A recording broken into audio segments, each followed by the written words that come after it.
علی علی حق ہے علی حق ہے علی حق ہے علی علی جدھر حق ہے ادھر مولا جدھر حق ہے ادھر مولا جدھر مولا ادھر حق ہے علی عباس ٹاؤن میں وہاں کے بچوں کو بچاتے ہوئے شہید ہو گئے. فاتحہ. بسم اللہ بسم اللہ الرحمن الرحیم.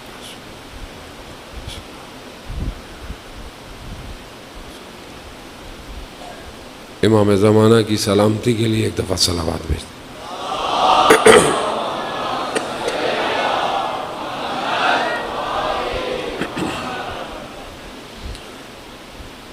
لا حول ولا قوة إلا بالله العلي العظيم. حسبنا الله ونعم الوكيل نعم المولى ونعم النصير. أعوذ بالله من الشيطان الرجيم. بسم الله الرحمن الرحيم. الحمد لله الذي يؤمن الخائفين وينجي الصالحين ويجزع المستكبرين ويهلك ملوكا ويستخلف آخرين. والصلاة والسلام على رسول الثقلين محبوب رب المشرقين والمغربين جد الحسن والحسين نبینا سیدنا بالقاسم محمد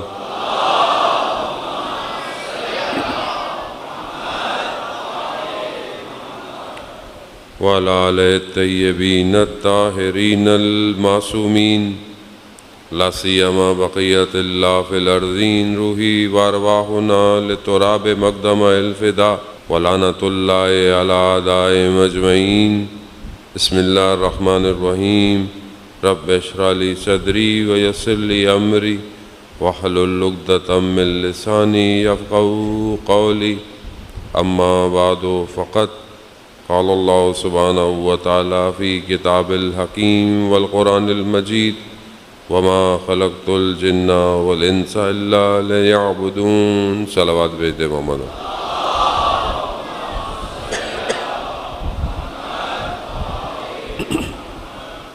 عزیزاران شہید الشہداء، 7 محرم الحرام 2 دنوں کا مہمان رہ گیا ہے. سیدہ کا لال مخصوص شبیں ہیں اور ماہ محرم الحرام اور مجلس عزا اور عزاداری اس کے اپنے آداب ہیں. ان چند دنوں کے اندر ان آداب کا انسان خیال رکھے اور یہ محسوس کرے کہ امام حسین کربلا پہنچے ہوئے ہیں، مجھے کیا کرنا چاہیے. آپ کی خدمت میں پہلے بھی عرض کیا کہ کوئی ایسا کام انسان نہ کرے کہ اگر ہمیں بلایا جائے تو ہم کہیں اپنی غفلت میں اپنے امام کو بھول جائیں. مجلس درس گاہ ہے، مجلس تربیت کی جگہ ہے، مجلس وقت کے امام کے لیے سپاہیوں کو تیار کر رہی ہے. مجلس سے اٹھ کر انسان کے ایمان میں اضافہ ہونا چاہیے. یہی ہماری آپ کی دونوں کی یہی کوشش ہونی چاہیے. امام حسین علیہ الصلوۃ والسلام ارشاد فرماتے ہیں صلی محمد وآل محمد کہ جب امام نے مکہ سے احرام کو چھوڑ کر کربلا کی طرف رخ کیا اور امام نے جو فرمایا، پہلے میں آپ کی خدمت میں عرض کر چکا ہوں کیونکہ ضروری ہے کہ ہم اس بات کو بار بار سنتے رہیں کہ امام کربلا میں کس کو بلا رہے ہیں.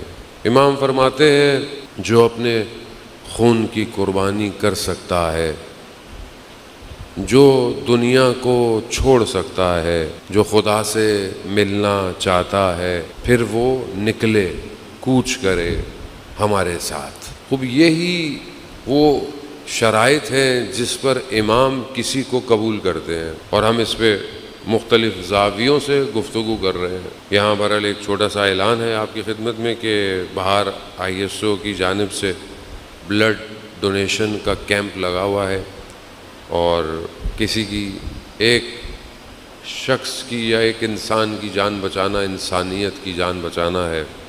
تو اگر آپ کے خون سے کسی کی جان بچ سکتی ہے تو پھر اس میں انسان کو دریغ نہیں کرنا چاہیے۔ دوسری کہ بہرحال ایک جوان کی برسی بھی ہے، شہید حسن رضا، چند سال پہلے شدید بارشوں میں عباس ٹاؤن کے پیچھے جو نالا ہے وہاں پر کچھ لوگوں کی جان بچاتے بچاتے خود اس پانی میں بہہ گیا۔ محرم تھی اور مسلسل وہ جوان ان ایام میں، اس سے پہلے بھی مسجد امام بارگاہ اپنے محلے میں پورے بھرپور طریقے سے عزاداری کی خدمت کر رہا تھا۔ من ماتا حب آل محمد ماتا شہیدہ۔ اور اس کے والد صاحب سے جب میں ملنے گیا تو انہوں نے کہا، وہ جوان تھا بہت، جیسے آپ بہت سارے جوان یہاں بیٹھے ہوئے ہیں، وہ بتاتے ہیں کہ کچھ عرصے سے اس نے ایک چھوٹی سی ڈائری بنائی ہوئی تھی جس پر وہ اپنی قضا نمازوں کو لکھ رہا تھا، اور جو پڑھتا جا رہا تھا اس میں نوٹ کرتا جا رہا، یعنی گویا اس کو یہ خبر کہیں نہ کہیں سے مل چکی تھی کہ تمہارا وقت تھوڑا رہ گیا ہے۔ اور یہی وہ چیز ہے جان محترم، یہ چند خوبیاں کہ جو میں نے آپ کی خدمت میں عرض کی کہ انسان کو آزاد ہونا چاہیے۔ آزادی اور آزاد میں فرق ہے۔ کیوں یہ گفتگو میں آپ کی خدمت میں؟ کیونکہ امام حسین علیہ الصلوۃ والسلام ارشاد فرماتے ہیں، اللہم صلی علی محمد۔ امام نے جب امام دشت کربلا میں ہے، دشمن خیموں کی طرف دوڑ رہا ہے، امام نے اپنی پوری وجود میں جان کو سمیٹا اور یہی کہا کہ اگر تم دین نہیں رکھتے، اگر تم قیامت پہ یقین نہیں رکھتے تو دنیا کے بندے ہو تو آزاد تو رہو، میں ابھی زندہ ہوں۔ اب یہ آزاد ہونا، یہی آپ کی خدمت میں عرض کیا روایات کی روشنی میں کہ آزاد ہے، چاہے وہ مشکلات ہی میں کیوں نہ ہو، وہ آزاد ہے۔ وہ مشکلات میں اپنی آزادی کی قیمت نہیں دیتا۔ آزاد ہے وہ، آزاد جو شخص ہے وہ ہیلا اور مکر نہیں کرتا، یعنی دھوکہ نہیں دیتا۔ جو آزاد ہے وہ دھوکہ نہیں دیتا۔ مسلم ابن عقیل جس شخص کے گھر میں تھے اور ابن زیاد کو بلایا اور کہا کہ میں اشارہ کروں گا، پردے کے پیچھے سے آنا اور اس کو مار دینا۔ اصل تمام قصہ طیب آ گیا، ابن زیاد آ گیا۔ اب یہ اشارہ کرنا تھا، کھانس کے اشارہ کرنا تھا تاکہ وہ کھانستا رہا۔ ابن زیاد کو شک ہو گیا، اٹھ کے چلا گیا۔ مسلم عقیل سے بولا، آپ نے کیا کیا؟ تھوڑا سا فاصلہ تھا، ختم کر دیتے۔ تو کیا کہتے ہیں مومن پیچھے سے وار نہیں کرتا، مومن ہے۔ مولا کائنات نے اپنی زندگی میں کبھی کسی کو پیچھے سے وار نہیں کیا۔ دھوکہ دینا اصل مومن کی صفت نہیں ہے۔ آزاد انسان دھوکہ نہیں دیتا۔ آزاد انسان جو ہوتا ہے وہ لوگوں کی خدمت کرتا ہے۔ یہ جوان ظاہر لوگوں کی خدمت کرتا تھا، لوگوں کا ساتھ دیتا تھا، لوگوں ہی کی جان بچاتے ہوئے اپنی جان دے دی اس نے۔ دیکھیں 7 محرم کو اسے ہم یاد کر رہے ہیں، ہمارا کمال نہیں ہے، یہ اس کے اپنا عمل ہے جو ہمیں مجبور کر رہا ہے۔ شخص جو ہے وہ بحرین کا ہے، کرسچن ہے، تھوڑا ایکو کم کر دیں اس کی، وہ اگر ان کا دھیان میری طرف ہو تو صلوات بھیج دیں محمد والے صلی علی محمد۔ بحرین کا ہے، کرسچن ہے، رسول خدا حضرت محمد مصطفیٰ صلی اللہ علیہ وآلہ اللہم صلی علی محمد۔ رسول کی خدمت میں آیا، رسول کی خدمت پہنچا، ہاتھ چوما۔ رسول فرماتے ہیں تم بہت اچھے انسان ہو اور خدا تم سے محبت کرتا ہے۔ اب وہ تعجب کرنے لگا کہ مطلب خدا مجھ سے محبت کرتا ہے؟ ہاں، کیوں؟ کیونکہ تم صبور بھی ہو اور حلیم بھی ہو، یعنی تمہارے اندر صبر پایا جاتا ہے اور بردباری پائی جاتی ہے۔ اور کہا تمہاری جو ایک صفت ہے وہ خدا کو پسند ہے۔ کہا کیا؟ کہا تم لوگوں کی مدد کرتے ہو۔ لوگوں کی مدد کرنا یہ یونیورسل ویلیوز ہیں، یہ آپ کریں گے خدا آپ کو پسند کرے گا۔ خدا آپ کو اگر مسلمان نہیں ہے ہدایت دے دیتا ہے وہاں. رسول خدا نے اس کی صفت کو اجاگر کیا. خوب یہ بہت اچھی صفت ہے کہ انسان، جیسے کل میں نے آپ کی خدمت میں عرض کیا کہ آزاد آدمی لوگوں کے حقوق کو ادا کرتا ہے، آزاد، قید نہیں ہے. اور آپ کے سامنے میں نے کل کافی مثالیں جو ہیں وہ اس کی بیان کی. خوب یہ آزاد جو ہے اسے اپنے آپ کو بھی آزاد کرنا ہے. آج دنیا مختلف طریقے سے ہمیں گھیر رہی ہے. دنیا سوشل پریشر پہ میڈیا کے ذریعے ذہنوں کو قبضے میں کر رہی ہے. آج دنیا انسانوں کو غلام نہیں بناتی، آج ذہن غلام بنائے جا رہے ہیں. جب ذہن غلام بنائے جائیں تو بدن کی ضرورت ہی نہیں ہے. پہلے زمانے میں جنگیں ہوتی تھیں، لوگوں کو غلام بنا لیا جاتا تھا، قبضہ کر لیا جاتا تھا، ملکوں پہ حملے کیے جاتے تھے، لوگ مجبور ہو جاتے تھے. لیکن اب اس سے بھی آسان کام کہ لوگوں کے ملکوں کو یا لوگوں کو اپنے کنٹرول میں لینے کے بجائے لوگوں کے ذہنوں کو اپنے کنٹرول میں لے لو. اور آج آپ کے سامنے امت مسلمہ خاموش ہے اور فلسطین چیخ رہا ہے. تو کتنے سارے مسلم ممالک ہیں، سب آزاد ہیں، کہنے کو تو آزاد ہیں، آزادی ہے، آزاد نہیں ہے. اور یہی چیز کربلا کے مقابلے میں آئی. آزاد تھے لوگ تو آزاد تھے، لوگوں کو کوئی سختی تو نہیں تھی، لیکن اندر سے غلام تھے. جب یزید نے مسند کو اپنی پکڑا تو اس کا جو مشاور تھا، جو اس کو مشورے دیتا تھا، کیونکہ اس کو تو نہیں آتا تھا کہ کیسے حکومت کرنی ہے، تو ایک شخص تھا جو کہتے ہیں کرسچن تھا وہ. تو اس نے کہا کہ دیکھو شام میں تو کوئی مسئلہ نہیں ہے، یہاں کے لوگوں کو تو کچھ نہیں پتا ہوتا، یہ تو ایسی ہیں، یہ تو تمہاری بیعت کر لیں گے، اور جو باقی لوگ ہیں ان کو ڈرا ڈرو کے کر لیں گے. کہا صرف 3 لوگ ایسے ہیں جن کی تمہیں بیعت لینی پڑے گی، اور اس میں سے بھی 2 لوگ ہیں ان کو بھی ہم کچھ کر لیں گے، لیکن ایک شخص کتنی بڑی حکومت ہے، شام ہے، عراق ہے، ایران ہے، مدینہ ہے، حجاز ہے، کتنی بڑی حکومت ہے. اتنی بڑی حکومت میں آزادی تھی، مگر آزاد صرف حسین ابن علی تھا. یہی تو کہا، اور کسی کی ضرورت نہیں ہے، اور کسی کا ڈر نہیں ہے، صرف ایک شخص، اس سے بیعت لے لو بس. امام نے کیا فرمایا؟ مثلی، میرے جیسا، لا یواجہ، تمہارے جیسے کی بیعت کرے گا، آزاد. امام نے مدینہ چھوڑ دیا. امام نے کہا ذلت کی زندگی سے عزت کی موت بہتر ہے. اذان موت، یہی کربلا کا پیغام ہے. اب انسان کیسے زندہ رہ رہا ہے، انسان کس طرح زندہ رہ رہا ہے. انسان جس معاشرے میں زندہ رہ رہا ہے، معاشرہ اسی سے بنا ہے، معاشرہ باہر سے نہیں آیا. ہم اور آپ اعتراض کرتے ہیں مطلب فلانا حکمراں، فلانا آفیسر، فلانا منسٹر، فلانا XYZ، آپ کچھ بھی بول دیں، یہ سب کہاں سے آئے ہیں؟ سب کہاں سے آئے ہیں؟ یہیں سے آئے ہیں. معاشرہ، کیونکہ معاشرہ آزاد نہیں ہے، معاشرہ غلام ہے. اور جب غلام ہوتا ہے تو پھر اصل میں وہاں پر اس کے اندر پھر حالات آپ کے سامنے جو ہو رہے ہیں دنیا کے اندر. تو اپنے آپ امام حسین آزاد کرنے آئے تھے. امام حسین کو پتا تھا بدن ٹکڑے ہو جائیں گے مگر ذہن آزاد ہونا چاہیے. اور اسی کو بہرحال ہم آگے کی طرف بڑھے. یہاں ممبر سے ایک اور بات کی طرف بھی متوجہ کرانا بہت ضروری ہے کہ ہمارے یہاں بہت سارے جوان جو ہیں وہ جبری گمشدگی کا سہ رہے ہیں، مسنگ پرسن ہے، کئی سال ہو گئے. نہ ان کے گھر والوں کو پتہ ہے، نہ ان کے والدین کو پتہ ہے. جو بھی بہرحال کسی کا بھی قصور ہو، اگر قصور ہے تو جو بھی متعلقہ ادارے ہیں ان کو چاہیے کہ ان کو کورٹ میں پیش کریں، تاکہ کم از کم ان کے ماں باپ کو، بہن بھائیوں کو، بیوی کو، بچوں کو پتہ تو ہو کہ یہ شخص کہاں ہے.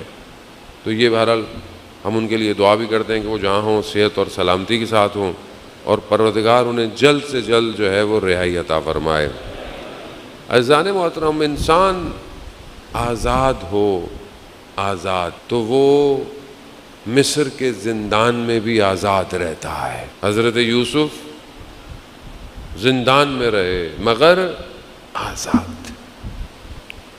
7 سال، 4 سال یا 14 سال، مختلف جو ہیں وہ احادیث و روایات جو ہمیں تاریخ بتاتی ہے. امام موسیٰ کاظم علیہ الصلوۃ والسلام، اللہم صلی علی محمد، امام کو جب پہلے زندان میں ڈالا گیا تو امام نے کہا پروردگار تیرا شکر، تو نے مجھے ایک ایسی جگہ عطا فرمائی کہ میں تیری عبادت کر سکوں.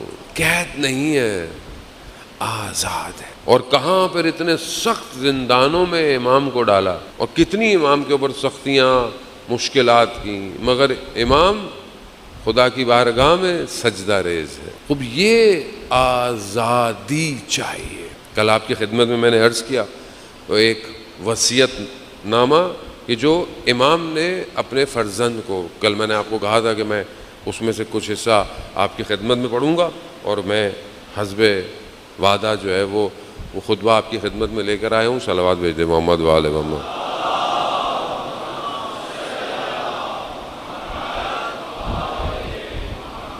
امام نے جب یہ خطبہ لکھا، امام کی ایج 62 ایئرز کی ہے اور امام حسن 30 سال کچھ جوان ہے. اب ایک باپ جو ہے، بوڑھا باپ، اپنے جوان بیٹے کو خط لکھ رہا ہے. امام نے جملے اس کے اندر بیان کیے ہیں، میں چاہوں گا کہ وہ جملے شروع کے بھی میں آپ کی خدمت میں عرض کروں. اور اس کے بعد وصیت نامہ بہت بڑا ہے. میں نے آپ کو کہا کہ تقریباً 100 سفارشات ہیں جو امام نے اپنے بیٹے کو کہی ہیں. وقت ہمارے پاس نہیں ہے اور موضوع بھی بہت زیادہ الگ ہو جائے گا. میں ایک حصہ کہ جو امام نے اپنے آپ کو بھی کس طریقے سے مخاطب کیا. امام فرماتے ہیں کہ یہ وصیت امام کے اپنے جملے ہیں کہ انشاءاللہ ہم اس کو سنیں، ہمارے وجود میں یہ تاثیر گزاریں اور پھر ہم اس پہ عمل کریں. امام فرماتے ہیں کہ وصیت اس باپ کی ہے جو فنا ہونے والا اور زمانے کو اقرار کرنے والا ہے، جس کی عمر پیٹھ پھرائے ہوئے ہے، جو زمانے سے لاچار اور دنیا کی برائیوں کو محسوس کر چکا ہے اور مرنے والوں کے گھروں میں مقیم اور کل کو یہاں سے رخت سفر باندھنے والا ہے. یہ اس بیٹے کے نام ہے جو نہ ملنے والی بات کا آرزو مند ہے. یہ امام نے تمام جوانوں کو لکھا ہے. یہ جوان ہیں، آپ سب جوان ہیں. امام نے اپنے جوان بیٹے کو، اور یہ وصیت نامے کو آپ اپنے لیے سنیں کہ کیوں؟ کیونکہ امام امت کے باپ ہوتے ہیں.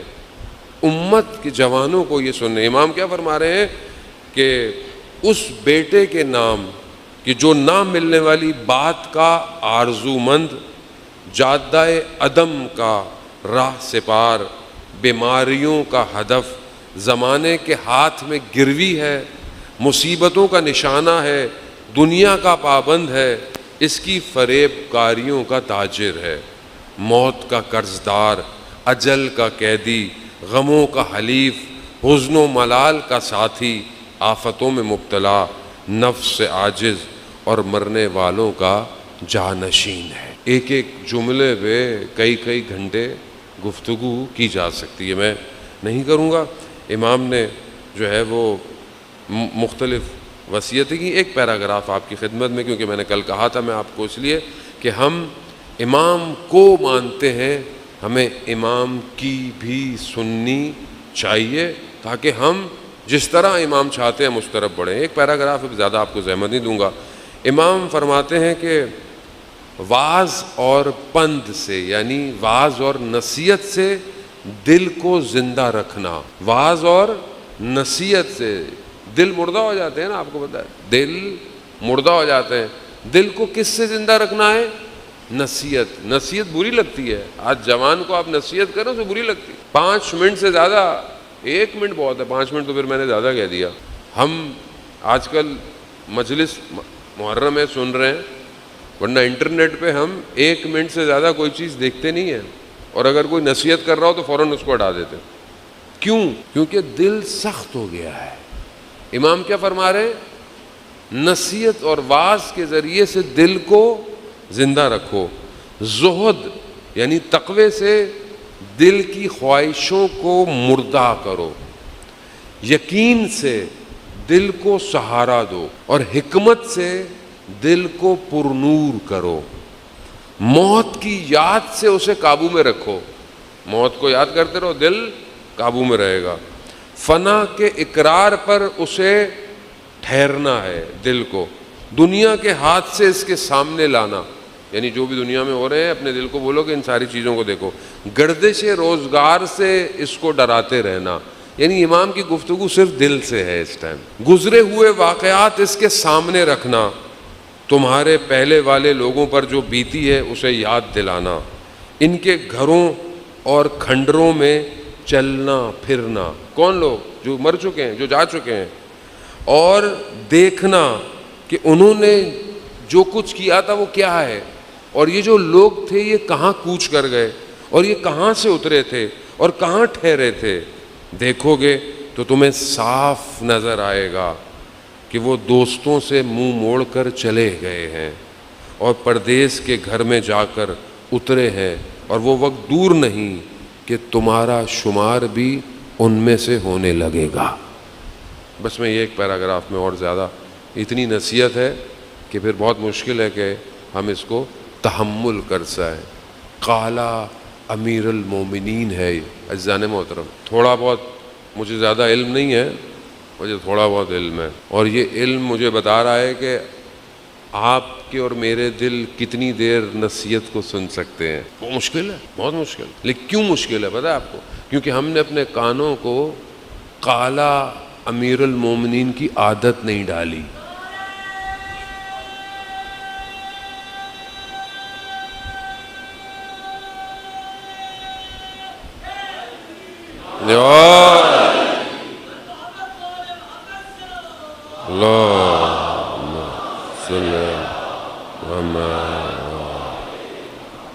اب آپ کو سمجھ میں آیا امام کیوں نہج البلاغہ میں رو رہے ہیں، کیوں خون کے آنسو رو رہے ہیں؟ کیوں کہتے تھے کہ تمہیں میری بات سمجھ میں نہیں آتی؟ جب میں تمہیں جنگ کی بات کرتا ہوں، جہاد کی بات کرتا ہوں، تم کہتے ہو سردی ہے، سردیوں میں کہتا ہوں، گرمیوں میں کہتا ہوں، کبھی گرمی ہے کبھی سردی ہے۔ وہ باطل پہ ہوتے ہوئے اتحاد متحد، تم حق پہ ہوتے ہوئے بکھرے ہوئے ہو۔ کیوں؟ کیونکہ امام کی نہیں سنتے تھے، امام کو مانتے تھے۔ عزیزان محترم، اگر چاہتے ہیں وقت کے امام پہ پہنچے، کیونکہ ہمارا مقصد وقت کا امام ہے، ہم سے ہمارے امام کا سوال، آپ سے مجھ سے کوفہ کا سوال نہیں پوچھا جائے گا۔ کوفہ میں لوگوں نے امام علی علیہ السلام کو کیوں اکیلا چھوڑ دیا، ہم سے نہیں پوچھا جائے گا۔ ہم سے یہ پوچھا جائے گا امام زمانہ کو تم نے اکیلا کیوں چھوڑا۔ لیکن امام زمانہ تک جانے کے لیے سب کے پاس سے ہو کے آنا پڑے گا، تاریخ دیکھنی پڑے گی، آخر کیا وجہ ہے کہ وقت کا امام اکیلا رہ جاتا ہے، کیا وجہ ہے کہ دوسرے امام کو، کہ جن کے آج بیٹے کی شہادت کی مناسبت ہے، کیوں امام کے خیمے سے جہاں نماز کو کھینچ لیا؟ امام کے خیمے سے کون لوگ تھے؟ امام کے ساتھ تھے۔ وجہ کیا تھی؟ دنیا تھی وجہ، دنیا گمراہ کر دے ہمیں، ہم اپنے آپ کو آزاد کریں، آزاد۔ اور ہمیں بہرحال یہ اس بات کو سمجھنے کی ضرورت ہے کہ جب آپ کربلا کی طرف آ رہے ہیں تو کون سی چیز، کون سی موومنٹ، کون سی چیز کربلا والوں کے سامنے ہے۔ آج جس معاشرے میں رہتے ہیں ہمیں پتہ ہونا چاہیے، ہماری گفتگو جتنی بھی ٹوٹی پھوٹی ہے وہ اس لیے کہ ہم ایک سوسائٹی کو بلڈ کر سکیں۔ یہ سوسائٹی جب تک نہیں بنے گی ہم اپنے امام کے ظہور میں کوئی کردار ادا نہیں کر سکتے۔ ہم نے یہاں سے اٹھ کے ایک سوسائٹی بنانی ہے، سوسائٹی فارمیشن کرنی ہے، اور وہ کیسے ہوگی؟ جس طرح آئمہ علیہ الصلوۃ والسلام نے ارشاد فرمایا ہے ویسا ہی ہمیں آگے کی طرف بڑھنا ہے۔ امام جعفر صادق علیہ الصلوۃ والسلام ارشاد فرماتے ہیں اللہم صلی علی محمد وآل محمد۔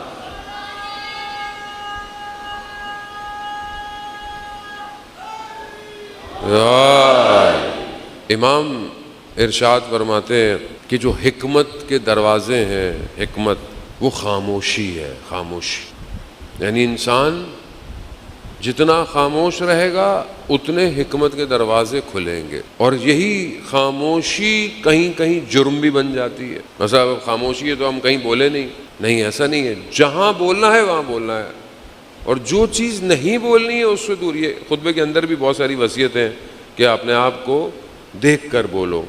عزیزان محترم، خوب یہ اگر ہم چاہتے ہیں کہ ہم چیزوں کو سمجھ پائیں تو ہمیں اپنے آپ کو اپنے وجود میں حکمت کے چشموں کو جاری کرنا پڑے گا. اور لیکن وہ آپ کیسے کریں گے؟ جب آپ اس دنیا کے شور سے اپنے آپ کو الگ کریں. یہ دنیا آپ کو دبا رہی ہے, یہ دنیا کے رشتے, یہ ساری چیزیں, اور آج کل جو معاشرہ ہے. اور ظاہر ہے ہر امام کو اس کے زمانے کے حساب سے دشمن اس کے سامنے آئے گا. اس زمانے میں امام کے سامنے یزید, یزیدیت, شمر, عمر ابن سعد, اور پھر لشکر کے ہتھیار بھی اسی زمانے کے حساب سے. ابھی امام کون ہے؟ آج کے امام جو ہے وہ آج کے زمانے کا. آج دشمن کون ہے؟ تو یزید کی جو صفات ہیں وہ آج کہاں پائی جاتی ہیں, اور یزیدیت کا جو سسٹم ہے وہ کہاں پایا جاتا ہے. کیا کیا یزید نے, کیا کیا یزید سسٹم میں؟ آج کیا ہو رہا ہے؟ آج گھوڑے اور تلواروں سے آپ کے مقابلے میں کوئی نہیں آئے گا. آج آرٹیفیشل انٹیلیجنس کا دور ہے, آج آئی ٹی کا دور ہے, آج سائبر سیکیورٹی کا دور ہے, آج فائننس کا دور ہے, آج کلچر تمدن کا دور ہے. تمدن کو برباد کر دو, اخلاق کو برباد کر دو, فرہنگ کو برباد کر دو, لوگوں کو محسوس ہی نہ ہو کہ ان کے ساتھ کیا ہو رہا ہے.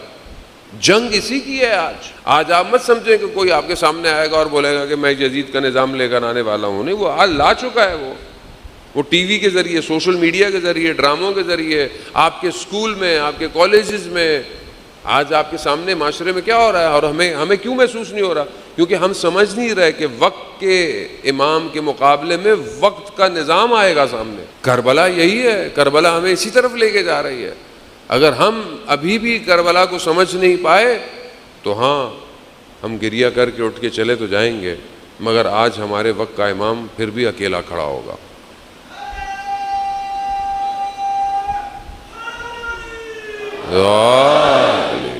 عزیزان محترم, خدا کا شکر کریں کہ ہمیں اللہ نے اتنا بڑا مکتب دیا, اتنی بڑی دانشگاہ دی, اتنی بڑی یونیورسٹی دی. اگر آج ہم غربت کے عالم میں, یعنی غربت پیسوں والی غربت نہیں ہے, یہ غربت یعنی ایک آدمی اپنے وطن سے دور ہو, اور آج ہم اتنی کوشش بھی نہ کر پائیں کہ ہمارا امام ظہور کرے, تو اس میں قصور کس کا ہے؟ یعنی آپ اور میں, کتنے سارے لوگ بیٹھے ہوئے ہیں یہاں پر. ایک جوان یہ جو مسجد جمکران گیا اور اس سے ایک عالم دین نے ملاقات کی اور کہا کہ تمہاری حالت سے لگتا ہے ٹھیک نہیں ہے, تمہاری طبیعت کو کیا ہوا؟ کہا میری امام سے ملاقات ہوئی ہے. تو کہا پھر؟ کہا میں نے امام کو کہا کہ آپ کو تو 313 چاہیے, یہاں تو اتنے سارے لوگ بیٹھے ہوئے, اتنے سارے لوگ آئے ہوئے ہیں. تو امام فرماتے ہیں یہ میرے لیے نہیں آئے, یہ اپنے لیے آئے ہیں. کسی کو اولاد چاہیے, کسی کو گھر چاہیے, کسی کو گاڑی چاہیے, میرے لیے کوئی نہیں آیا. عزیزان محترم, میں مجلس حسینی میں کیوں آ رہا ہوں؟ اس لیے آ رہا ہوں نا کہ اگر میں کربلا میں ہوتا تو میں اپنی جان اپنے امام پہ قربان کر دیتا. یہی ہے نا, اور اس سے بڑا اور کیا ہدف ہوگا انسان کا؟ تو آج وقت کا امام انشاءاللہ آ جائے تو کیا میں تیار ہوں امام کے لیے جان دینا؟ یا امام مجھے کوئی کام دے دے, کوئی کام دے دیں, یہ کرو, کیا تیار ہوں؟ کیا میں اپنے اندر وہ خوبیوں کو پیدا کر رہا ہوں کہ امام میرا انتخاب کر لیں, امام مجھے چن لیں؟ یہی جو چند باتیں میں نے تھوڑی تھوڑی آپ کی خدمت میں عرض کی, حضرت تو نہیں, یہ باتیں ایجاد کرنی ہے اپنے اندر پیدا کرنا ہے اس کو کہ میں کم از کم اپنی تنہائی میں, لوگوں کے سامنے تو میں شاید دکھاوے میں, پریشر میں, اپنی تنہائی میں اپنی خواہشات سے آزاد رہوں. کوئی نہیں دیکھ رہا, کوئی کچھ نہیں دیکھ رہا, خدا تو دیکھ رہا ہے. جو شخص تنہائی میں اپنے آپ کو خدا کی بارگاہ میں نہیں لے کے جا سکتا, لوگوں کے سامنے تو ہو سکتا ہے دکھاوا کر رہا ہو, دکھا رہا ہو. تو کیا میں نے کبھی تنہائی میں اپنے پروردگار سے گفتگو کی ہے؟ جو لوگ امام کے ساتھ تھے وہ ایسے ہی تھے, انہوں نے اپنے وجود کو اپنے بدن سے جدا کر دیا تھا. انہیں کوئی فرق نہیں پڑتا تھا ان کے بدن کے ٹکڑے ہو جائیں, انہیں کوئی فرق نہیں پڑتا تھا. کیوں؟ کیونکہ وہ اپنے امام تک پہنچ گئے تھے, اور جو اپنے امام تک پہنچ جاتا ہے پھر اسے کسی چیز کی ضرورت نہیں رہتی. شخص دور ہے, اور آپ تاریخ میں سنتے رہتے ہیں کہ کیسے غلام تھے ائمہ علیہ الصلوۃ والسلام کے. راوی کہتا ہے کہ میں مدینہ میں تھا اور مدینہ میں قحط پڑ گیا, یعنی بارش نہیں تھی, قحط پڑ گیا. لوگوں نے بڑی نمازیں پڑھی, بڑی دعائیں کی, بارش نہیں ہوئی. تو میں نے کیا دیکھا, ایک غلام سیاہ, یعنی بلیک. غلام اپنے رخسار کو خاک پہ رکھ کر خدا سے گفتگو کر رہا ہے. پروردگار اگر بارش نہیں ہوئی تو میں اپنے رخسار کو مٹی سے نہیں اٹھاؤں گا. وہ راوی کہتا ہے میں نے تھوڑی دیر میں دیکھا بارش شروع ہو گئی. میں نے کہا یہ کون ہے؟ دیکھا تو وہ اٹھا اور چلنا. میں اس کے پیچھے پیچھے گیا, دیکھا تو وہ کوچہ بنی ہاشم میں چھٹے امام کے جانوروں کو پالنے والا غلام تھا. غلام یعنی جو ان کے قریب ہو جائے کائنات اس کے لیے مسخر ہو جاتی ہے, کھل جاتی ہے, اس کو کوئی مسئلہ نہیں. اور اسی طرح ایک شخص خراسان سے چھٹے امام کی خدمت میں آیا, باہر نکلا تو امام کا غلام تھا ایک جو امام کے کام کرتا تھا, جوتے اٹھاتا تھا. کہا کہ میں خراسان میں میری زمین ہے, میرا باغ ہے, میری چیزیں ہیں, یہ سب میں تمہیں دیتا ہوں, اپنی ساری مال و دولت تمہیں دیتا ہوں. کہا پھر؟ کہا یہ جو تم نوکری کرتے ہو نا یہ مجھے دے دو. اس نے کہا سودا برا نہیں ہے, اچھا ہے, مطلب سب کچھ مل رہا ہے. امام کے پاس گیا, امام سے کہا مولا ایسا ایسا ہے. امام نے کہا تمہاری مرضی. جانے لگا. امام نے کہا میری بات سنو. کہا جو اس دنیا میں جتنے ہمارے قریب ہے نا وہ اس دنیا میں بھی ہمارے اتنے ہی قریب ہوگا. رک گیا. ہم اس دنیا میں اپنے امام کے کتنے قریب ہیں اس دنیا. اب آپ بولیں گے مولانا کیسے قریب ہوں ہم کیا کریں؟ کم سے کم کیا کر سکتا ہے انسان؟ نہ پیسہ خرچ ہو, نہ محنت ہو, نہ کہیں اٹھ کے جانا پڑے. مولانا صاحب کوئی ایسا کام بتا دیں, کچھ کرنا نہ پڑے لیکن ہم امام کے قریب ہو جائیں. تو کچھ بھی نہیں کر, اگر آپ کچھ نہیں کر سکتے تو صرف ایک کام, امام کو دن میں چند دفعہ یاد کیا کریں. اس کے لیے تو کوئی پیسے خرچ نہیں ہوں گے نا, اس کے لیے تو کوئی ریاضتیں بھی نہیں ہیں, کوئی سجدے بھی نہیں ہیں, کوئی کھڑا ہونا نہیں ہے. اصل یاد کریں. لوگ ہمیں کہتے ہیں مولانا اتنا آپ کیوں ذکر کرتے ہیں؟ اس یہ بہانہ ہے یہ, اور یہ میں خود ذکر نہیں کرتا. امام چاہتے ہیں میرا ذکر ہو. لوگ بھول گئے.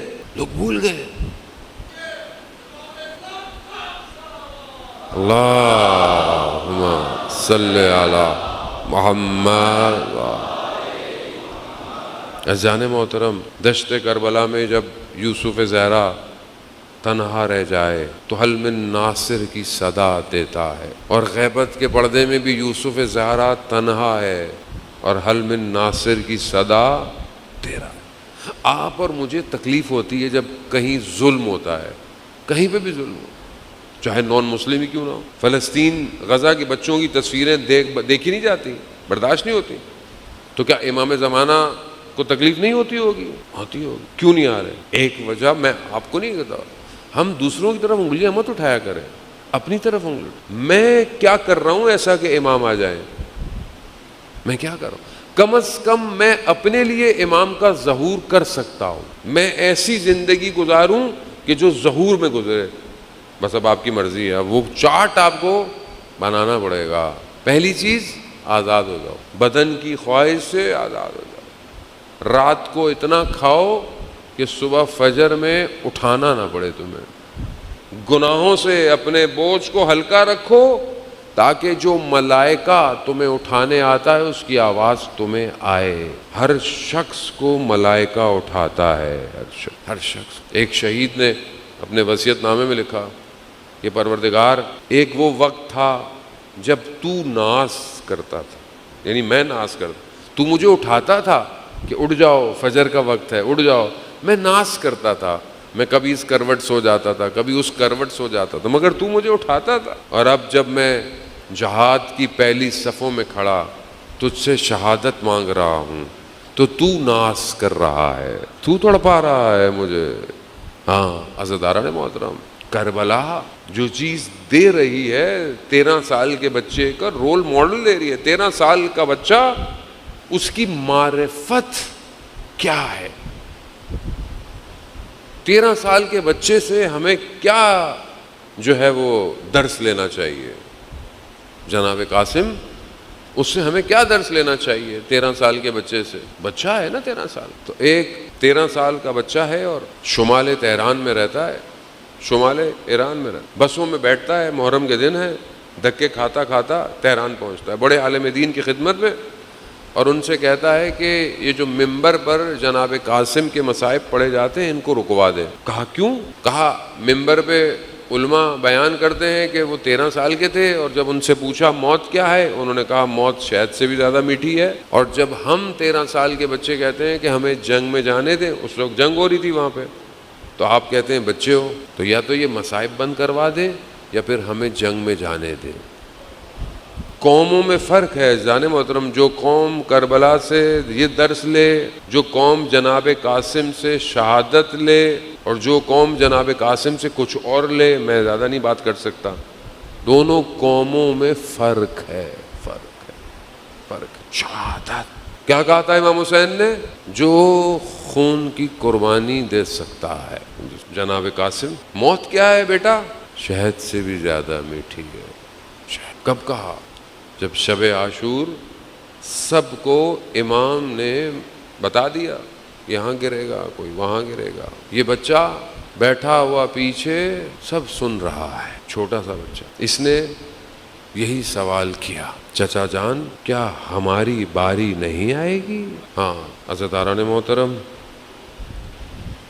ہماری باری نہیں آئے گی. 13 سال کا بچہ ہے، موت کے لیے تیار ہے. موت کو بھی ڈیفائن کر دیا. موت کو زندگی اور موت کی حقیقت کو اس بچے نے بتا دیا. امام نے پوچھا جناب قاسم سے، موت آپ کے لیے کیا ہے بیٹا؟ پوچھنے والا امام ہے، بتانے والا امام کا بیٹا ہے. کہا چچا موت میرے لیے شہد سے بھی زیادہ میٹھی ہے. کہا بیٹا آپ کی تو باری کیا، بھائی علی اصغر کی بھی باری آئے گی. جب جناب قاسم نے یہ سنا نا تو ہاشمی خون تھا، غیرت مند خون تھا. فرماتے ہیں کیا چچا یہ ظالم خیموں تک پہنچ جائیں گے؟ کہا نہیں بیٹا، علی اصغر خود میدان میں آئیں گے. وقت گزر گیا. اب رات مائیں اپنے بچوں کو خیموں میں تیار کر رہی ہے. چند دن رہ گئے جان محترم، چند دن رہ، پتہ نہیں اگلے سال زندہ رہے یا نہ رہے، نہیں پتا. ابھی بھی زندہ رہے یا یہاں سے اتر کے زندہ ہیں کہ نہیں، نہیں پتا. آخری مجلس سمجھ کے انسان کو رونا چاہیے. کچھ اور تو نہیں ہے ہمارے پاس، صرف یہی آنسو تو ہیں، اور کیا ہے. نہیں پتا کوئی اور چیز قبول ہوگی یا نہیں ہوگی. یہ تو کہہ سکتے ہیں نا روز قیامت کہ ہمارے رونے میں کوئی اور نیت نہیں تھی، ایک ہی نیت، یا سیدہ ہم آپ کے بیٹے کے عزادار ہیں. ہر ماں خیمے میں اپنے بیٹوں کو کیا کہہ رہی ہے؟ بیٹا صبح دیر مت کرنا، دیر مت کرنا. روز عاشور آئی، ایک ایک کر کر گلشن زہرا کے پھول بکھرنے لگے. جناب قاسم جاتے ہیں، واپس آ جاتے ہیں، جاتے ہیں واپس آ جاتے ہیں. راوی کہتا ہے کہ یہ بچہ اپنے چچا کے پاؤں کو گر کر چوم رہا ہے، مجھے اجازت دے دے، چچا اجازت دے دے. نہیں قاسم تم میرے بھائی کی نشانی ہو. قاسم بچہ خیمے میں گیا، ایک کنارے پہ بیٹھ گیا. ماں نے پوچھا قاسم کیا ہوا، گئے کیوں نہیں؟ کہا چچا اجازت نہیں دے رہے. کہا قاسم جب آپ چھوٹے تھے اور آپ کے بابا کی شہادت کا وقت تھا، وقت تو یاد ہے نا آپ کو، جب جگر کے ٹکڑے تشت میں آ رہے تھے. کہا اس وقت بابا نے ایک تعویذ دیا اور کہا کہ جب بہت مشکل وقت آئے نا تو اس کو کھول لینا. بیٹا اس سے مشکل وقت زندگی میں اور کوئی نہیں آئے گا، کھولو. جب اس نے کھولا تو اپنے بابا کا خط دیکھا. کیا لکھا ہے امام حسن نے اپنے بیٹے کو؟ قاسم جب دیکھنا دشمن تمہارے چچا کو چاروں طرف سے گھیر لے تو اپنی جان کا نذرانہ دینے سے دریغ نہ کرنا، اور ہاں اگر چچا اجازت نہ دے تو اتنا جانا کہ وہ تمہیں جانے دے دے.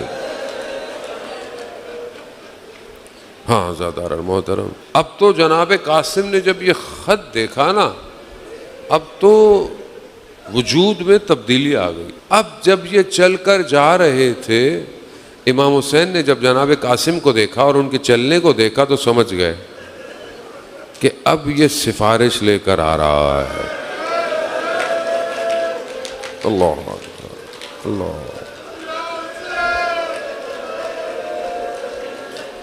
جناب قاسم گئے، چچا کو بابا کا خط دے دیا. اب آپ صرف تصور کریں، دشت کربلا ہے، پیاسا ہے، زخمی ہے، گھر والوں کو لے کر آیا ہوا ہے حسین، اس غربت میں بھائی کا خط آ گیا. بھائی کتنا پیارا ہوتا ہے، بھی حسن جیسا بھائی. جیسے ہی خط پہ نگاہ پڑی ہوگی، کیا کیا حسین کو یاد آیا ہوگا. یاد آیا ہوگا کہ ہم چھوٹے چھوٹے تھے، مدینہ میں ہمارے گھر کا دروازہ جلا دیا تھا. یاد آیا ہوگا کہ ہماری ماں دیواروں کے سہاروں سے چلتی تھی. یاد آیا ہوگا کہ رات کی تاریکی میں ہماری ماں کو غسل دیا، ہم دونوں بھائی اپنی ماں کے بدن پہ رو رہے تھے. ارے ایک ایک کر کر حسین کو نہ جانے کیا کیا یاد آیا. بابا کو ضربت لگی، بابا کو دفنایا. ارے میں نے اپنے بھائی کے جنازے سے تیر نکالے. ارے بھائی حسن، اس غربت میں یہ خط آ گیا. کاش کاش بھائی آپ ہوتے، حسین غریب ہے. قاسم کو گلے لگایا، اتنا گریہ کیا، دونوں بے ہوش ہو گئے. ہوش میں آئے، بس چند منزلیں اور خدا آپ کو اس کا اجر دے، خدا آپ کو. امام حسن آپ کی شفاعت کرے، آپ ان کی نشانی کے لیے جمع ہوئے ہوئے. امام حسن نے اپنے وجود کو کربلا میں بھیجا ہے. قاسم حسن کا ٹکڑا ہے. 13 سال کا تیاری ہوئی، سر پہ کپڑا بنایا، وہ ذرا وہ لوہے کی، سر چھوٹا سا ہے، بدن نازک ہے، ذرا نہیں پہنی جا سکتی. اجلتے ہوئے لباس میں قاسم سوار ہوئے، دشمن کی طرف بڑھے. حسین کی حسرت کی نگاہیں بھائی کی نشانیوں کی طرف. ام فروا خیموں سے اپنے نور چشم کو دیکھ رہی. بڑھتے گئے، دشمن پر وار کیا، ایک ہی لعین کے کئی فرزندوں کو جہنم واصل کیا.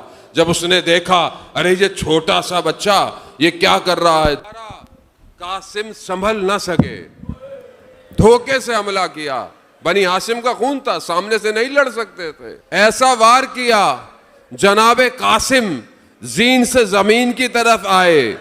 ایک ہی پھکار تھی، چچا میری مدد کو آئیے. اس سے پہلے کہ وہ دشمن وار کرتا، سر کو تن سے جدا کرتا، امام حسین تیزی سے پہنچے. امام نے وار کیا، اس کا بازو قلم ہوا، اس نے شور مچایا. دشمن کے گھوڑے دائیں سے بائیں طرف ہو گئے. نہ جانے قاسم کا بدن کس طرح نیچے، جب خاک نیچے اٹھی تو کیا دیکھا، قاسم کا بدن ہے. امام حسین فرماتے ہیں ارے بیٹا کتنا مشکل ہے کہ آپ پھکارے اور چچا آپ کے بدن پر نہ آئے. نہ جانے کس طرح امام نے جناب قاسم کو اٹھایا، لے کر خیموں کی طرف بڑھے. بس ایک مراحل اور، بس روز عاشورہ گزری. جب سب شہید ہو گئے، آواز آئی، اعلان ہو رہا ہے گھوڑوں کے نالوں کو تیز کرو. یہ آواز سنی تو کسی نے کہا ام فروا کو نہ بتانا، ارے اس کا بچہ دوسری دفعہ پامال ہو رہا.